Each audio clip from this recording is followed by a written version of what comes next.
the global organization got culture training within the first 2 years of the initiative starting, and that really helped at least generate a common vision, common language. Is that true?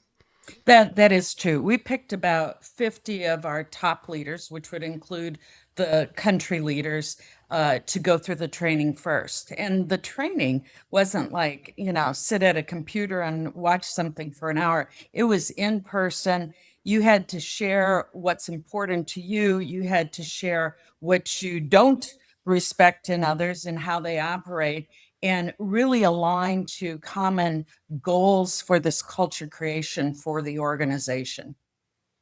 And Well, then Kris, importantly, we had transparency. So if you saw people reinforcing the culture that you talked about, you acknowledged them publicly for it. And if you saw somebody not reinforcing the culture, you also called them out. You can do that in a respectful way. And the final thing we said is there would probably be somebody in this group of 50 leaders who just didn't want to be part of it. And we said, it's okay. You can lovingly let them go.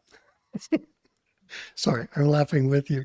you're laughing at your own jokes, Kris. We know you love that phrase.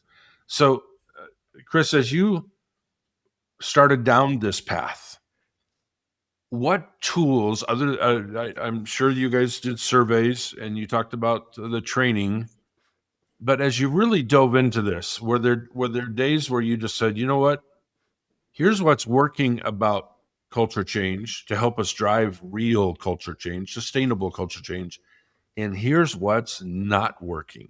Can you share both what worked and what didn't work with our audience?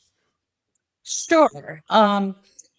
I would say what worked most was having the mindset that you were a collegiate coach and you trained your team during the week for the big game that was on the weekend, but then you put the team out on the field and let them call all the audibles. So there was this inherent level of developing and training people on what good looked like, but then trusting for them to deliver the good. And so that mindset really helped jumpstart, because everyone wanted to be the good coach, the winning coach, and it instilled a winning mindset.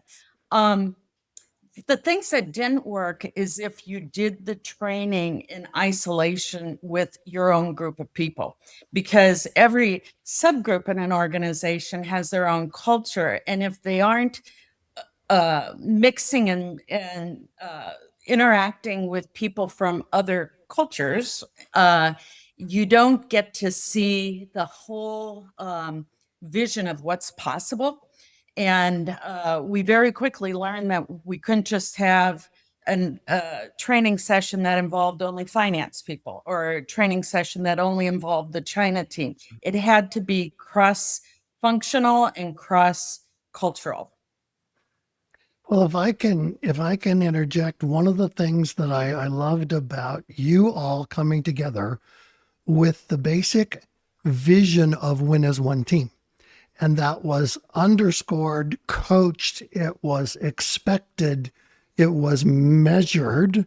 And what I think caused, and I remember, my memory is not great. I remember a division in Southern California that had a remarkable culture. And I think it was an acquisition that had happened some years previously, but everybody went, I'd love to work for them, right?